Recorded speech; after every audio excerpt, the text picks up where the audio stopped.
Bonjour à toutes et à tous. Donc, je suis Céline Candillet, je suis médecin psychiatre, médecin sexologue et je suis cofondatrice d'Always Valentine, qui est une plateforme d'information, d'éducation, d'accompagnement à la vie amoureuse et intime des seniors.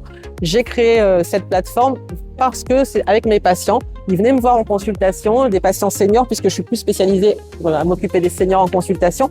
Et ils n'osaient pas en fait parler d'intimité, de sexualité. Lorsque moi je leur posais la question, ils me disaient enfin quelqu'un qui m'en parle, parce que je fais souvent une petite plaisanterie où je demande aux seniors si leur médecin généraliste leur parle de sexualité. Et la réponse est quasiment toujours non. Et en fait, ça entraîne de la souffrance parce que, comme je le dis souvent, en vieillissant, le corps change. Il y a des évolutions physiologiques, il y a des choses qui ralentissent, il y a des modifications.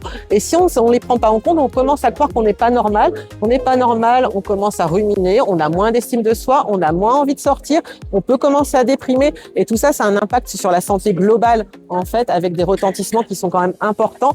Et pouvoir effectivement s'autoriser à continuer à avoir une vie amoureuse, une vie intime quand on la souhaite, ça a un impact bénéfique sur la santé. Ce qu'on dit, la santé sexuelle fait partie de la santé globale dans la définition de l'OMS. J'ai la grande chance d'avoir pu écrire le livre avec Gérard Ritt, qui est mon mentor, qui est aussi médecin psychiatre, gérontologue et sexologue, qui m'a un peu tout appris.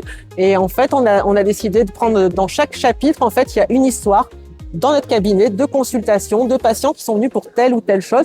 Ça peut être effectivement reprendre une sexualité après une maladie grave, c'est-à-dire où ça peut être tout simplement rencontrer quelqu'un et puis si ça fait longtemps qu'on n'a pas eu d'intimité, être pas à l'aise pour ça, ou c'est être seul et avoir du désir qui réapparaît après un veuvage ou après un divorce quelques années après et se reconnecter avec son corps, donc utiliser peut-être des sextoys, ou ça peut être, c'est vraiment toutes des situations qu'on a rencontrées et qui permettent en fait à chaque senior de pouvoir avoir l'information qu'ils n'ont pas forcément sur comment être à l'aise dans sa sexualité, comment essayer une nouvelle sexualité aussi, parce qu'il n'y a pas d'âge. Moi je dis, on peut même à 80 ans continuer à avoir des coups d'un soir, c'est autorisé en fait, c'est comme on souhaite et vraiment pour chacun et pour tout le monde.